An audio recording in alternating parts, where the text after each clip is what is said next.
Filson is among the top brands people think of when rugged style is mentioned. They've certainly earned that position with their extensive history and a reputation for hard-wearing goods.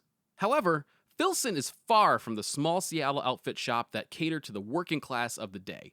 Today, they've transformed into a global brand which seems to be cashing in on the reputation built in the early years. But I'm getting ahead of myself. Let's go back in time to the 1890s when C.C. Filson moved to Seattle and opened up his shop. The small outfitter shop catered to local loggers and prospectors of the day who needed clothing which could take a beating and keep them warm. In 1897, C.C. Filson's Pioneer Alaska Clothing and Blanket Manufacturers was founded, and he patented the ubiquitous Filson Cruiser in 1914. Filson continued with business as usual for the next 75 years, with the same 35 products, all with the tagline, "Might as well have the best." It wasn't until 1970 that the Filson family sold their shares to Stan Coles, who had been an independent Alaskan distributor of Filson's for years. In fact, we have Stan Coles to thank for products like the rugged twill bags, and he expanded the original 35 products to 250. This is where the story begins to get a little complicated and boring, so I'll try to make this as painless as possible.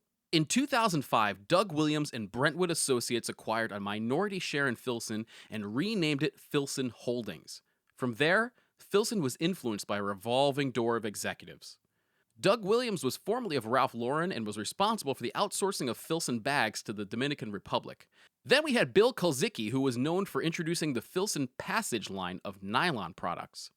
Mark Koros, who was behind the licensing of Filson with brands like Vans. He went on to become CEO of Pendleton Woolen Mills.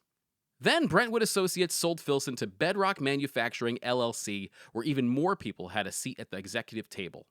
Tom Kartsotis, who was a co-founder of Fossil, brought on former Levi's executive Paul Choi, who was responsible for Filson's Seattle fit.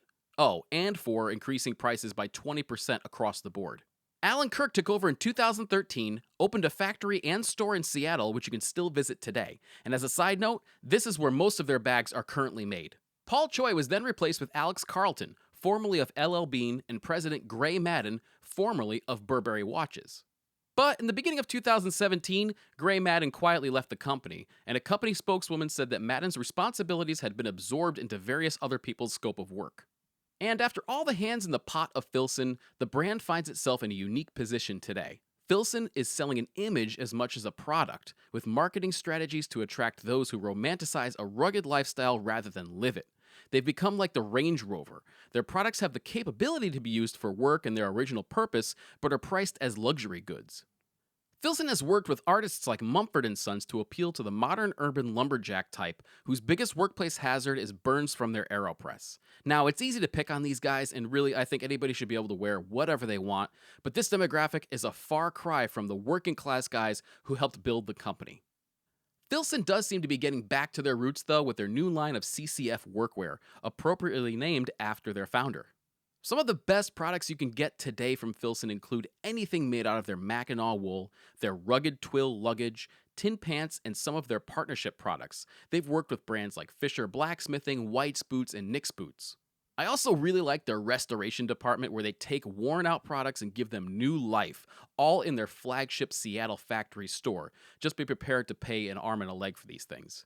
And of course, there have been plenty of misses throughout the years, most notably their watches, their flannel shirts, and odd products like the Chilean snack table.